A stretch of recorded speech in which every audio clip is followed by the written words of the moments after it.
So we are reading Power versus Force by David Hawkins. We are on chapter 4, page number 75 of the book and page number 14 of the PDF. Page number 14 of the PDF. So basically now we are moving on to the description of each of these levels of consciousness.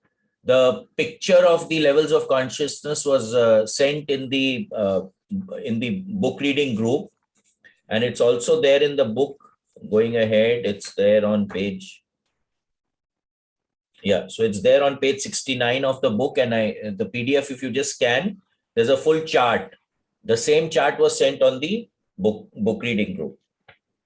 Okay, so now he is going to explain each of those levels and what it implies, so that we can actually have an understanding of each of the levels and where are we operating from.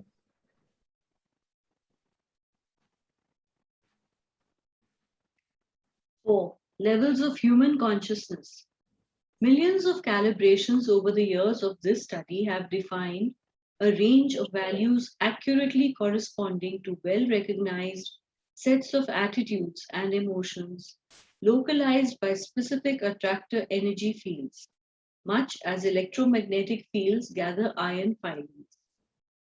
We have adopted the following classification of these energy fields to be easily comprehensible as well as clinically accurate.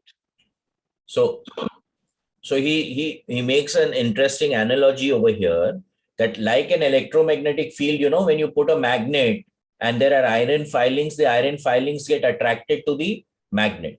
Like that, what happens is that when an attractor field is set up, it creates an environment in which a certain situation or a certain thing or a certain happening occurs, right? So it starts to occur because of that attractor field, because the attractor fields attracts the event, like iron filings are attracted to a magnet.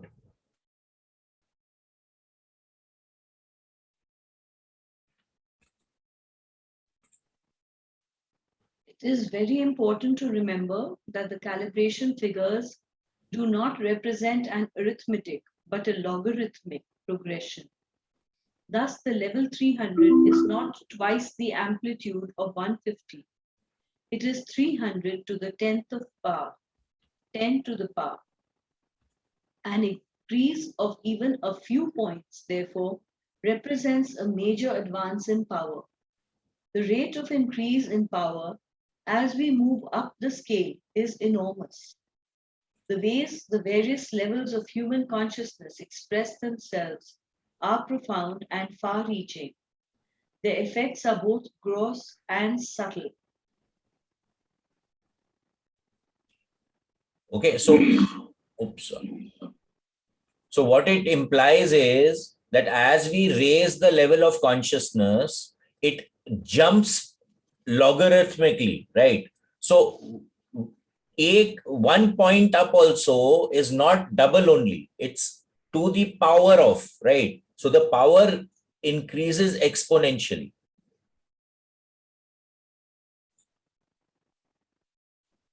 All levels below 200 are destructive of life in both the individual and society at large.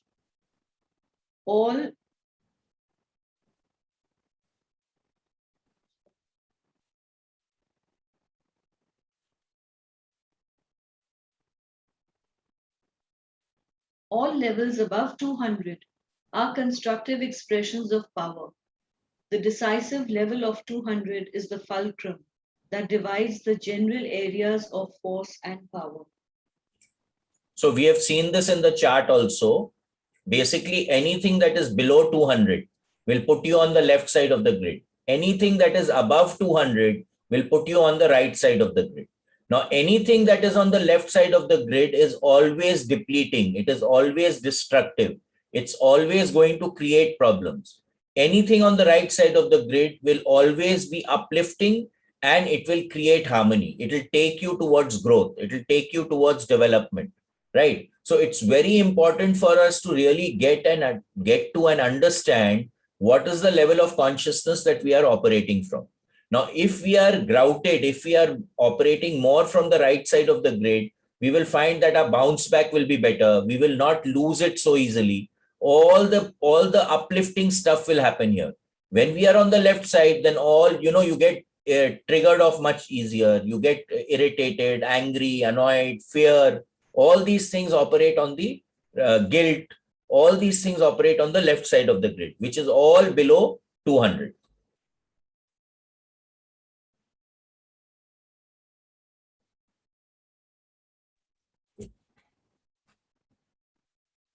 In describing the emotional correlates of the energy fields of consciousness, it is well to remember that they rarely are manifested as pure states in an individual. Levels of consciousness are always mixed. A person may operate on one level in a given area of life and quite another level in another area. An individual's overall level of consciousness is the sum total effect of these various levels. So I think this was very, very clear, right? So when I'm studying, I may be operating at one level of consciousness. When I'm playing a game, my level of consciousness may be totally different. When I'm doing a business transaction, it may be different. When I'm giving a talk, it may be different. When I'm reading a book, it may be different. And then you get a general, right? So when we did the other day, we were testing what is the level of consciousness that we are operating at. And most of us did the ring test to figure out where we were operating at. So that you can do a general, right? Which is a sum total of all the effects that you are having. Now, so how are you dealing with people? What is the level of consciousness that you're dealing with anyone? Can vary depending on the person. So the more aware we become and the higher the level of consciousness with which we are dealing with a person, the better off we become.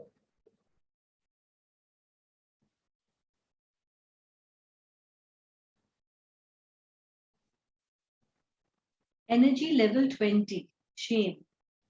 The level of shame is perilously proximate to death, which may be chosen out of shame as conscious suicide or more subtly elected by failure to take steps to prolong life. Death by avoidable accident is common here.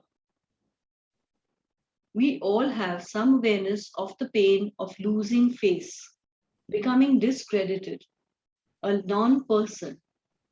In shame, we hang our heads and slink away, wishing we were invisible.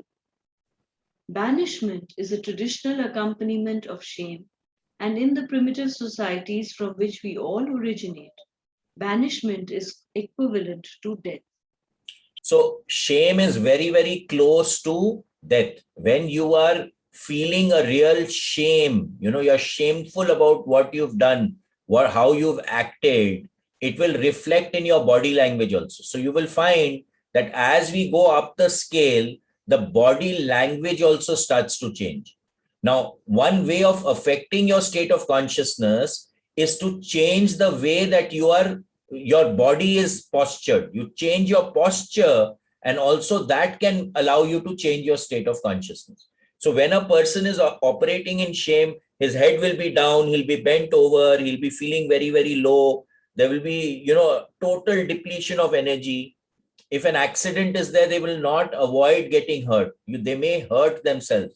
Purposely, they may go into a place where they will get hurt, right? So it can result in suicide also. This is very, very close to suicide, a person committing suicide. Early life experiences such as sexual abuse, which led to shame, warp the personality for a lifetime unless these issues are resolved by therapy. Shame, as Freud determined, produces neurosis. It is destructive to emotional and psychological health, and as a consequence of low self-esteem, makes one prone to the development of physical illness. The shame-based personality is shy, withdrawn, and introverted. So anyone who is operating at the level of shame will not be open to communication. They'll always be shying away, right? They're going to be sitting in a corner. They're not going to be interacting with people because they have a tremendous amount of depleting feeling. Now, this is beyond guilt, right? Guilt is at a higher level. The next level is guilt. So this is actually below guilt also, because you don't have any energy to be able to get out of that state, because you're totally stuck in that, right? And then it has to be resolved. Like, and this happens a lot, when a person is sexually molested when they are young, which happens a lot. I mean, everywhere.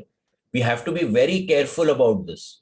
And this is a real big problem today. Sexual abuse of children becomes a huge problem, because that shame gets stuck inside them. And then unless it is released and taken out, that can create problem in relationships later on also, to a very large extent.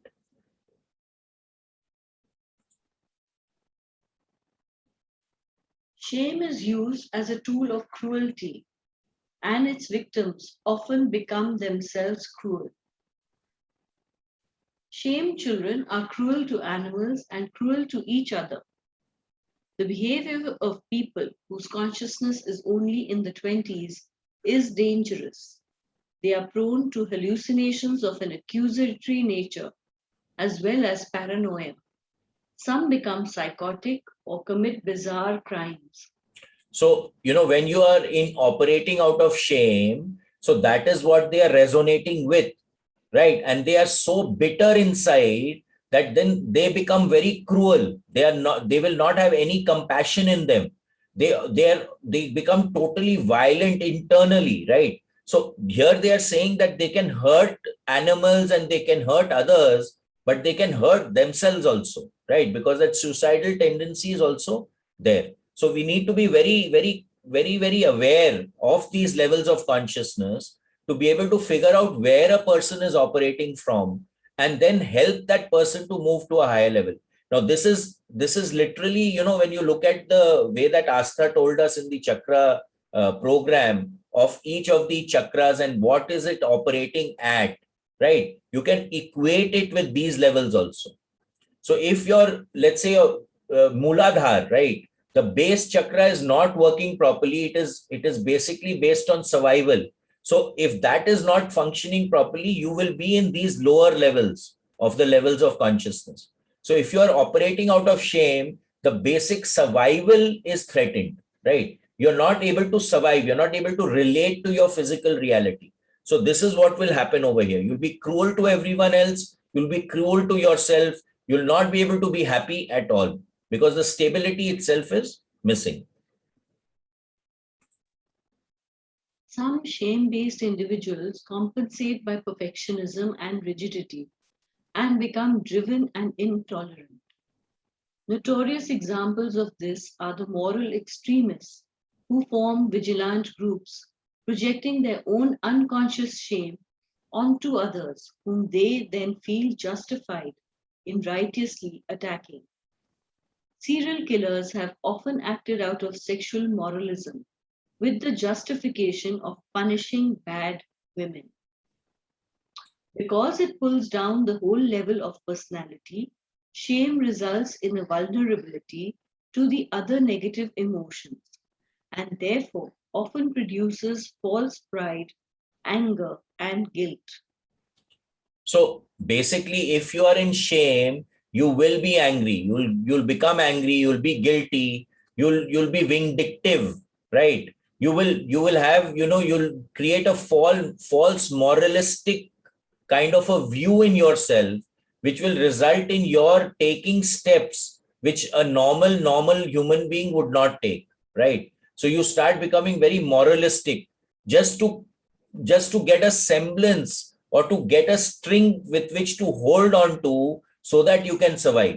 This is again a base chakra issue, right? Your survival is dependent on something. So you want to survive. So you start holding on to strings because of this. And then you'll start the blame game, and you'll start blaming people and start becoming cruel to them. All these things start to happen when this is happening.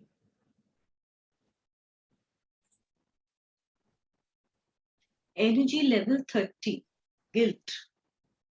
Guilt, so commonly used in our society to manipulate and punish, manifests itself in a variety of expressions, such as remorse, self recrimination, masochism, and the whole gamut of symptoms of victimhood.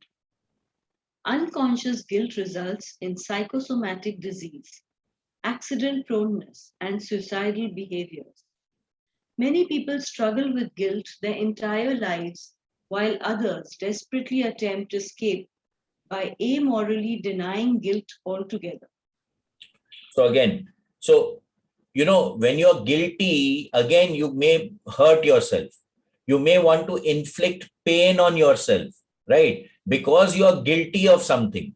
And it can really, you can really be down under, and you can have anger which is internalized when you're guilty, right? So we need to be aware of this, and we need to put steps in place where we can transcend and get out of this, right? And if you're guilty, you will not take steps to protect yourself. You will, you tend to have more accidents because you're not very careful with yourself. You're in such a depleting state of consciousness that your awareness, your be able to be present, starts to get affected.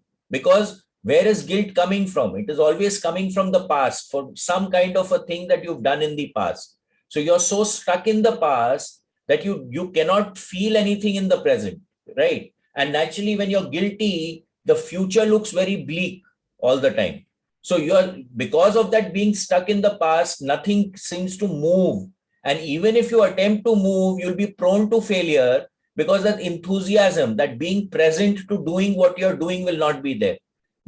You'll never give it your whole, right? So operating out of a guilty conscience is a big problematic thing, because you'll never be able to perform well also in whatever you do. Guilt domination results in a preoccupation with sin, an unforgiving emotional attitude frequently exploited by religious demagogues who use it for coercion and control. Such sin and salvation merchants, obsessed with punishment, are likely either acting out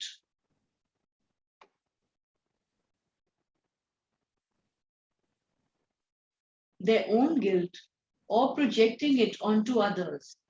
So guilt is the method by which, I would say, all religious institutions actually control the crowd, right? So you have the confession system in Christianity, where you are supposed to go and confess your guilt, right? Now, they say that once you've confessed it, you are absolved of the guilt and you can go and do what you want, right? So what is it giving the church? It is giving the church the power. Like, if you have done something wrong, in Hinduism also, they'll tell you have to do prashchit, right? But there is a connotation difference between how guilt is used in Christianity and in Hinduism. In Christianity, they really use it to control you, right? And then also what happens is that, you see, if you are guilty of something, that is what you're resonating with. So you will see that in everyone else around you also. So if you want to become trusting, you have to raise your level of consciousness also. Otherwise, you can't become trusting, because that there is something in you which is allowing you to notice that, right? So there is guilt in you. Because of that, you will notice in the other person also.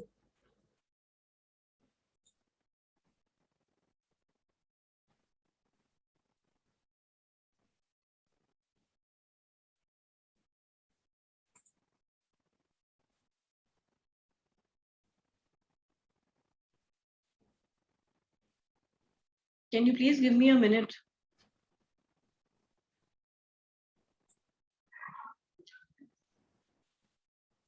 Subcultures displaying the aberration of self-flagellation often manifest other endemic forms of cruelty, such as public ritual killing of animals. Guilt provokes rage, and killing frequently is its expression. Capital punishment is an example of how killing gratifies a guilt-ridden populace. Our unforgiving American society, for instance, pillories its victims in the press, and metes out punishments, which have never been demonstrated to have any deterrent or corrective value. So, in Christianity, they beat themselves, right? When they are guilty of something or they've done a sin, they will really whip themselves. This happens in Muharram also, where the Muslims also whip. And what are they saying? Hi, I was not there when you were there. If I was there, then this would not have happened, right? So they are expressing their guilt about something, so they are beating themselves up. And again, this is when you're guilty, that violence, that anger, that rage, you want to lash out at people. That starts to happen when you're operating from guilt. So when you look at shame, the person will be more passive, right? He will not go out unnecessarily and start doing harm. Of course, you for things which are smaller than you may become very, very sadistic, but with the purpose of guilt, you can start expressing it outwardly also. So you can start hurting people when you're operating out of guilt.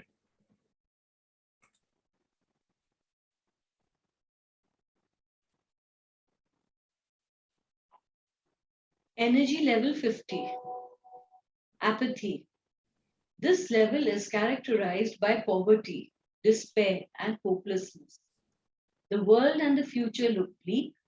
Pathos is the theme of life. It is a state of helplessness. Its victims, needy in every way, lack not only resources but the energy to avail themselves of what may be available. Unless external energy is supplied by caregivers, death through passive suicide can result. Okay,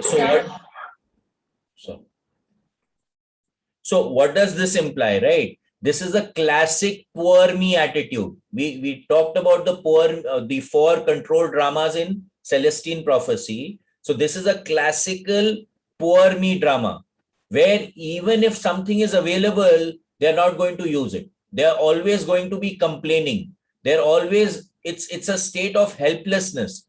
They will not be able to help themselves, right? So action will not be taken.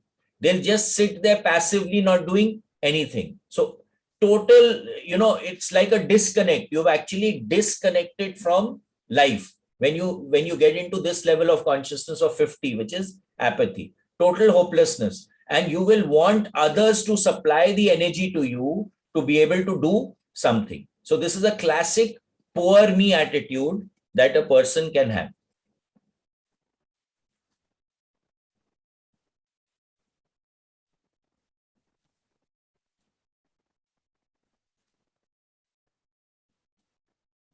Unless external energy is supplied by caregivers, death through passive suicide can result.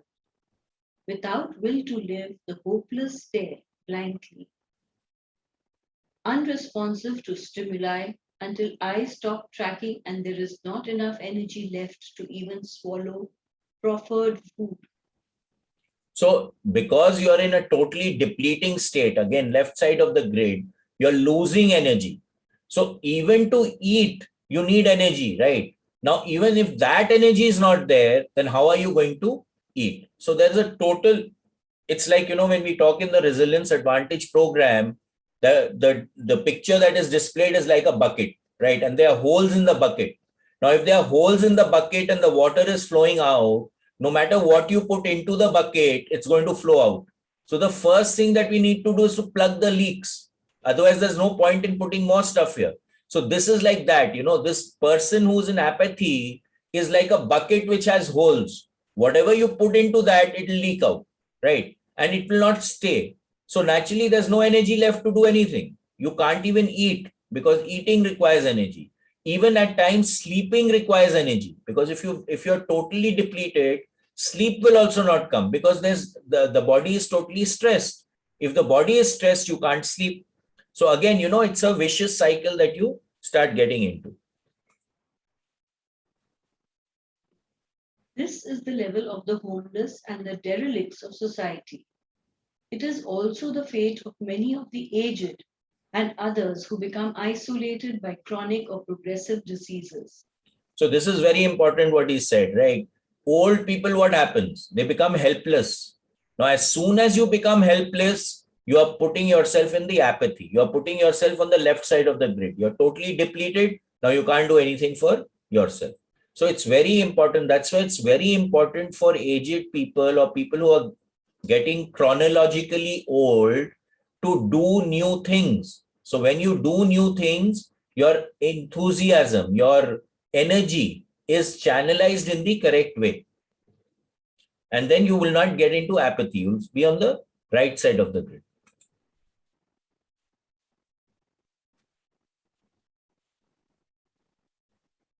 The apathetic or dependent people in apathy are heavy and are felt as a burden by those around them. So this is also, when you look at this is also very much related to the aloof personality in the control drama, right? The guy will become aloof. He'll not say anything.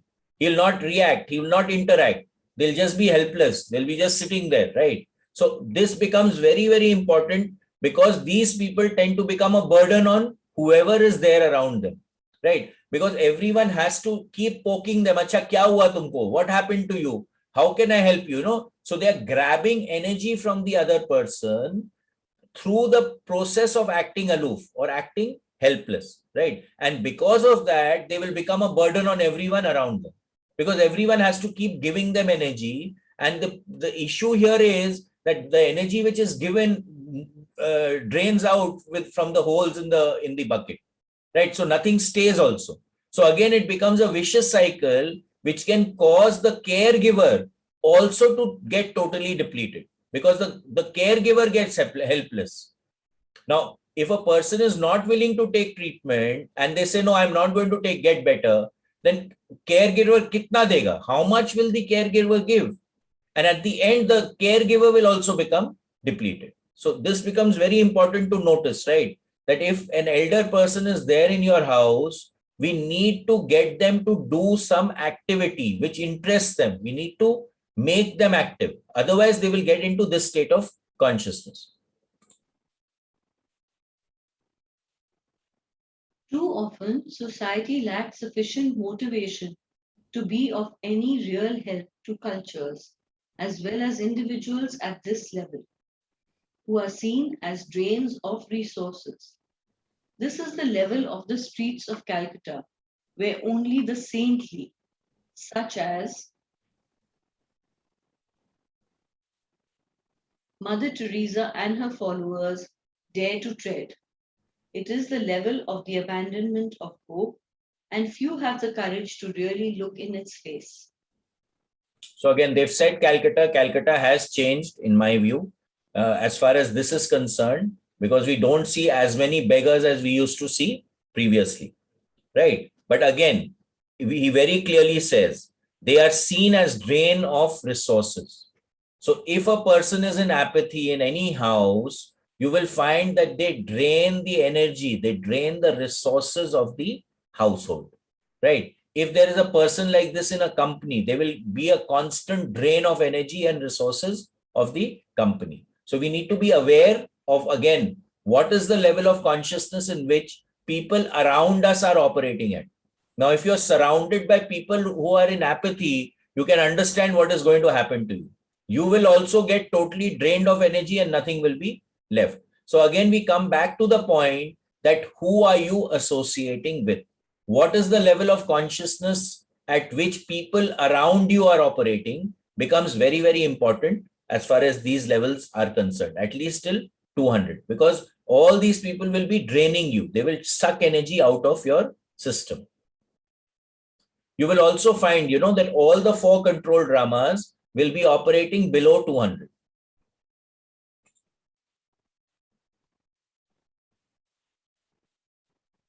Energy level 75, grief. This is the level of sadness, loss, and despondency. Most of us have experienced it for periods of time, but those who remain at this level live a life of constant regret and depression. This is the level of mourning, bereavement, and remorse about the past. It is also the level of habitual losers and those chronic gamblers who accept failure as part of their lifestyle, often resulting in loss of jobs, friends, family, and opportunity, as well as money and health. So these are the guys for whom always the glass is half empty. So there is always something missing. There is always something going wrong. They will always be the victim of anything. They will always lose the game. They will always get left behind. These are those kind of people that the action required will not be taken and they will be stuck in that syndrome. So here you will see that patterns keep getting repeated, right? Now, of course, if you've had a bereavement in the family and you are in grief for a short period of time, it's not a problem, right? But if you get stuck in that grieving and then you get, it goes into a pattern, you get stuck in that like a broken record player, then it can cause a lot of problems because it becomes draining, right? And as you start draining, you can shift into the lower levels. You can shift into guilt, into apathy. You can shift into guilt. You can shift into shame if you get stuck at this level of grief, because it can become very, very depleting. And this actually happens to some people when, let's say, when a spouse dies, right? The person can get stuck so much in grief that there is no sense of being no pleasure in being alive anymore. So they sink into the even the lower levels, where when you see in the lower levels in apathy, in guilt, and in shame, the will to live starts to get compromised, right? And so when you shift down, you start not wanting to live anymore. Whereas if you can get out of the grief, then life can start again. Major losses in early life make one later vulnerable to passive acceptance of grief as though sorrow were the price of life. In grief, one sees sadness everywhere: the sadness of little children, the sadness of world conditions, the sadness of life itself. This level colors one's entire vision of existence. Part of the syndrome of loss is the notion of the irreplaceability of what is lost or that which is symbolized.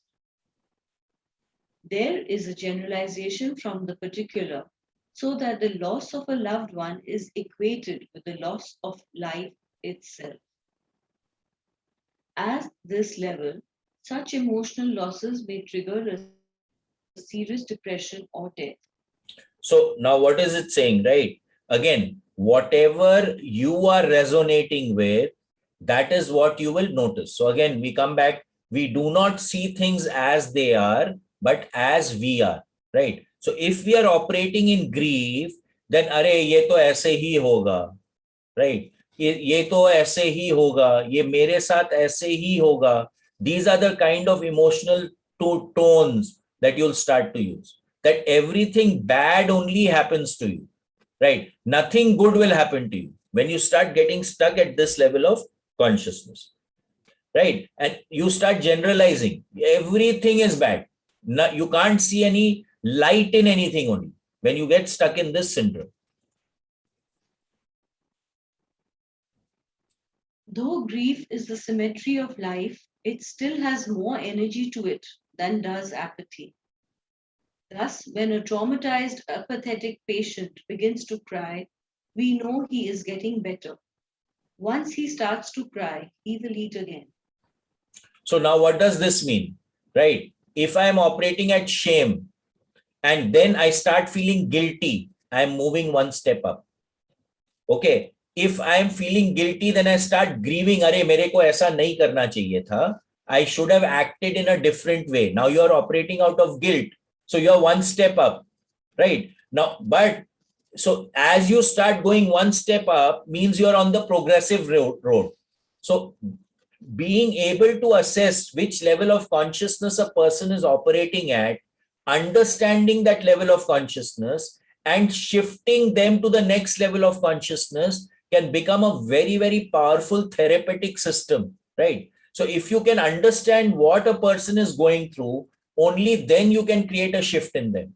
But if you don't understand what they are going through, then your gyan will go from one year to the other year. Because if you expect them, if they are operating at shame and you expect them to operate at, which is at 20 and suddenly start operating above 200, that is not going to happen, right? You have to bring the person progressively up. So it becomes very important to really understand where a person is operating from and then deal with them accordingly. Okay, so this becomes very, very powerful. And the ring test can actually tell you where a person is operating from. It's a fantastic tool. You know, when you keep this level of consciousness with you, you can really understand what is happening inside a particular person. Energy level 100, fear. At the level of 100, there is a lot more life energy available. Fear of danger is healthy. Fear runs much of the world.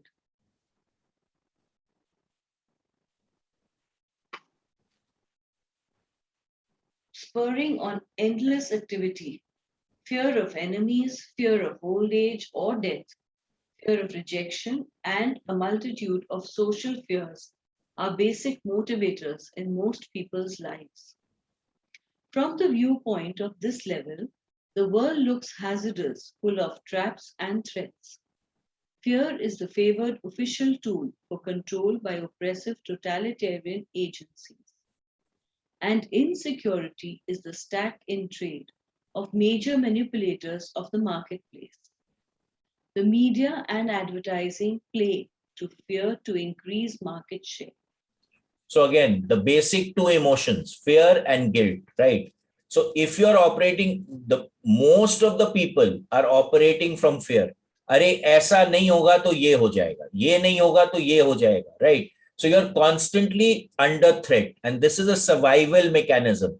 So naturally, it is much better than the lower levels because you're looking out to survive. You're looking out to protect yourself, right? But then again, it's still in the depleting side. So when you're operating out of fear, you're still scared. So you're losing energy. You're not gaining energy, right? This becomes important to observe.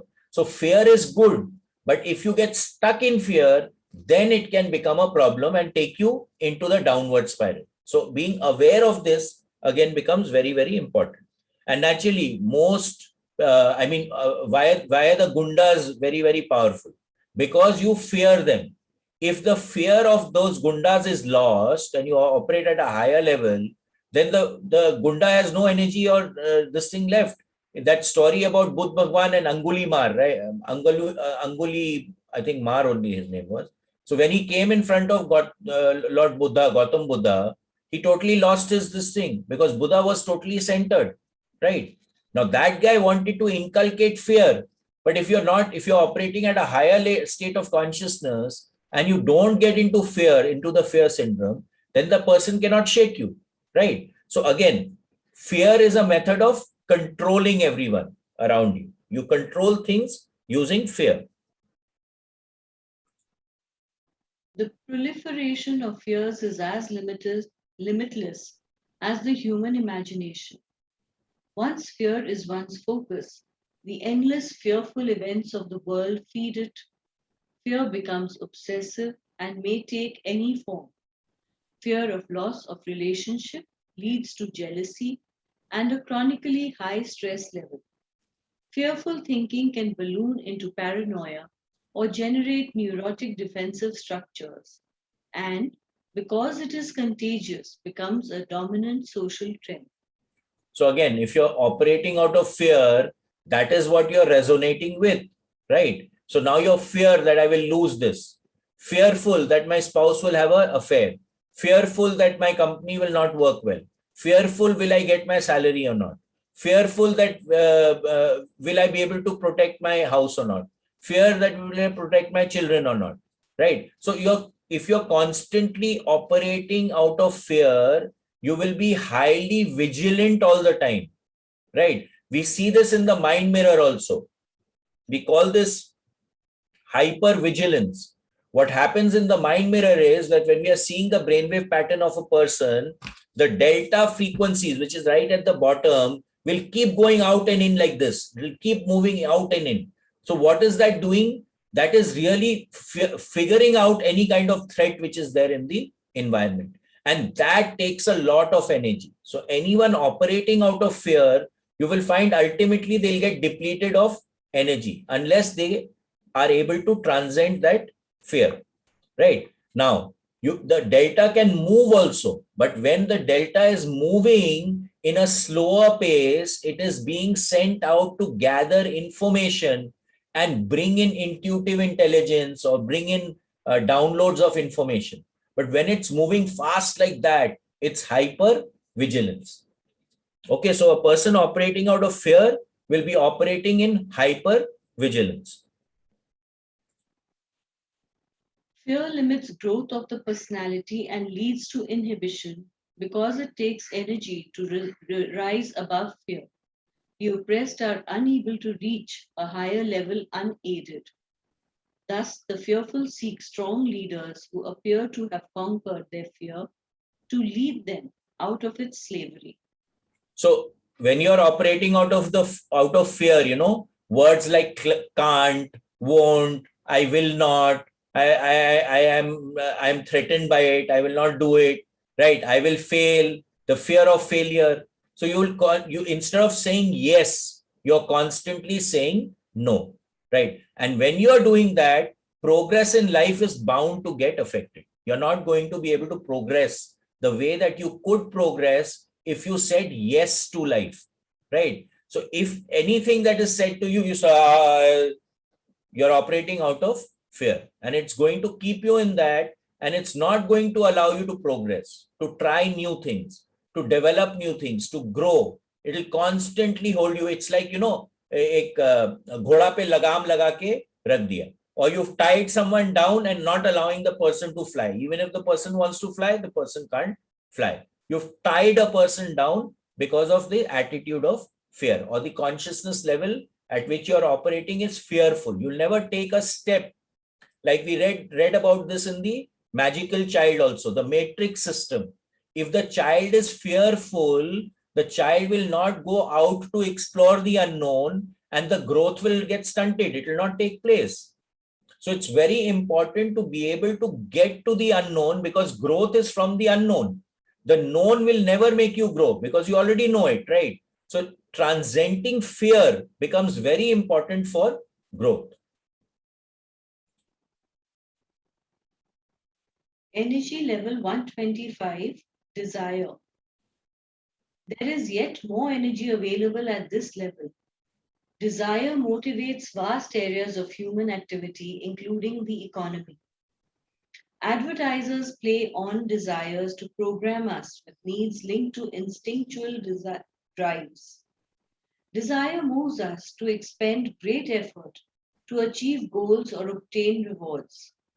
The desire for money, prestige, or power runs the lives of many of those who have risen above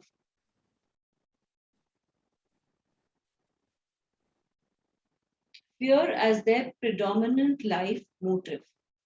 So again, so naturally, when you have a desire, you strive to take care of it, right? So it is definitely better, or a much better state of consciousness than fear, where you just don't do anything, right?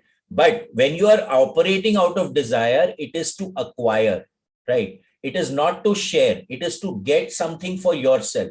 So whatever action you are taking is not coming from a higher level of consciousness. It's coming from a lower level of consciousness, or a very materialistic state of consciousness, where you're constantly wanting to acquire. So now when you look at this can be operated, in the control drama scenario.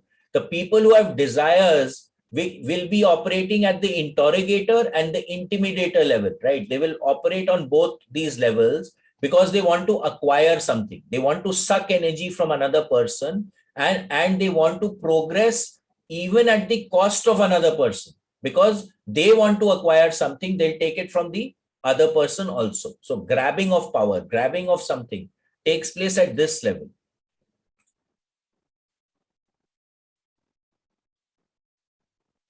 Desire is also the level of addictions, wherein desire becomes a craving more important than life itself. The victim of desire may actually be unaware of the basis of his motives. Some people become addicted to the desire for attention and drive others away by their constant demands. The desire for sexual approval has produced an entire cosmetics and fashion industry. So over here, drive others away by their constant demands, right? So this is like the interrogator system, right? They're constantly wanting attention from another person. They're constantly wanting others to look at them. They're constantly wanting others to give them energy by focusing their attention on them. And naturally, to look good, to look beautiful, to look sexy, right? Where people pay attention to you. This has led to the entire fashion industry. So again, this is a lower level, because when you look, when you really see that, okay, now I'm looking at a person. Now what happens? So I get a high at that point, but then again it goes into a low, because it gets over quickly. It doesn't have any foundation, and then I have to go out looking for it again. So you're never satisfied. It leads to a total mindset of dissatisfaction when you're operating at this level of consciousness. You can never satisfy a desire. It's very, very difficult.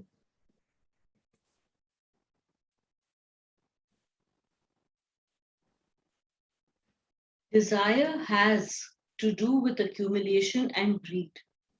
But desire is insatiable because it is an ongoing energy field, so that satisfaction of one desire is merely replaced by unsatisfied desire for something else.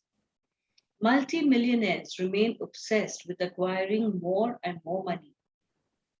Desire So again, so what does this imply? The more you get, the more you want.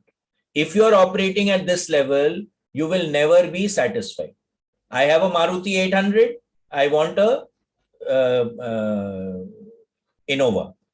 I want a, let's say, a desire. When I get a desire, I want a Ciaz. When I get a Ciaz, I want a Bolero. When I get a Bolero, I want a Mercedes. When I get a Mercedes, I want a BMW. When I get a BMW, I want a Rolls Royce.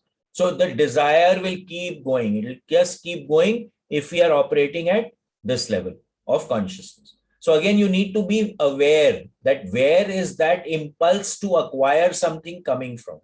What is the state of consciousness with which you are wanting to get something becomes extremely important, right? Because when you get something out of desire, the pleasure that you derive from that is again short-lived, number one. And if someone takes it away from you, again, you can fall low, right? You can go into fear. You can go into guilt that I lost it. That kind of thing also can start to happen. Desire is a much higher state than apathy or grief.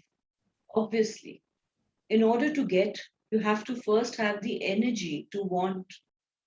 TV has had a major influence on many oppressed people, inculcating wants and energizing their desires to the degrees that they move out of apathy and begin to seek a better life.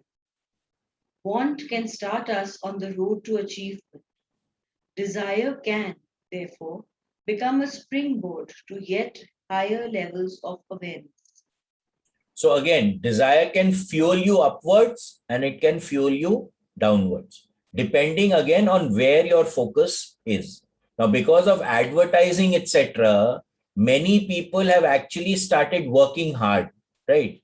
That desire for a bigger house, the desire to have a good laptop, the desire to have a better car actually can propel people into a higher state of consciousness and awareness.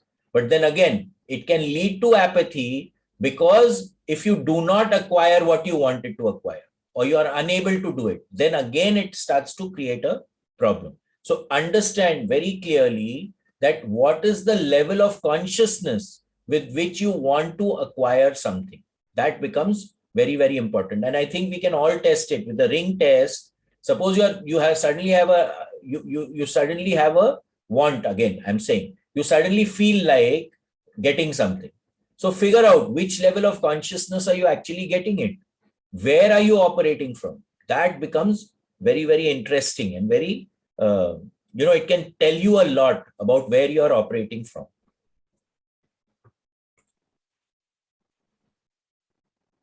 Energy level 150, anger. Although anger may lead to homicide and war, as an energy level, it is farther removed from death than those below it. Anger can lead to either constructive or destructive action. As people move out of apathy and grief to overcome fear as a way of life,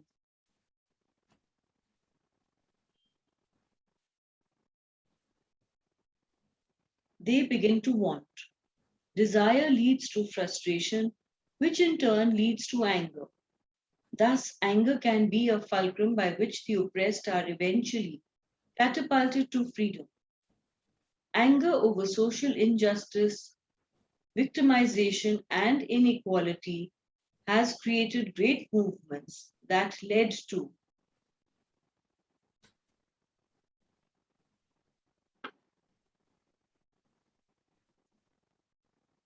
major changes in the structure of society.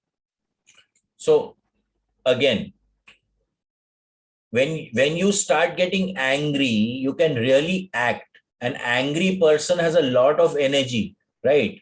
You can actually move a lot of things when you are angry, provided that anger is constructive and you are aware of how you are operating.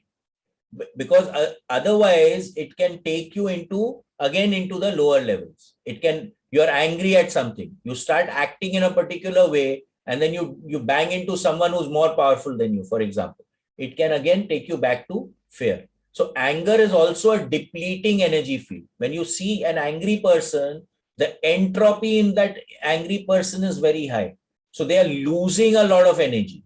Now if you don't put in a practice to get the energy back, it will lead to illness, it can lead to ulcers, it can lead to so many things when you are operating out of anger, right? But of course, it's anger is what fuels major change also. But again, you're operating at a lower level of consciousness. You're not you're not creating change from a higher state of consciousness. It's still below 200. But anger expresses itself most often as resentment and revenge and is therefore volatile and dangerous. Anger as a lifestyle is exemplified by irritable, explosive people who are oversensitive to slights and become injustice collectors, quarrelsome, belligerent, or litigious. So you'll find anyone operating out of anger will be constantly ready for a fight. They will find something to fight about all the time, right? Now, if you're going to fight all the time, then are you being productive? You're always in conflict, which really doesn't make any sense. As anger stems from frustrated want, it is based on the energy field below it. Frustration results from exaggerating the importance of desires. The angry person may, like the frustrated infant, go into rage. Anger leads easily to hatred, which has an erosive effect on all areas of a person's life. So naturally, where is the energy being fueled from? Is it coming from below, or is the energy coming from above? So what state of consciousness are we operating from? Where is that state of consciousness being powered from starts to become very, very important over here. Okay, I think we can stop here.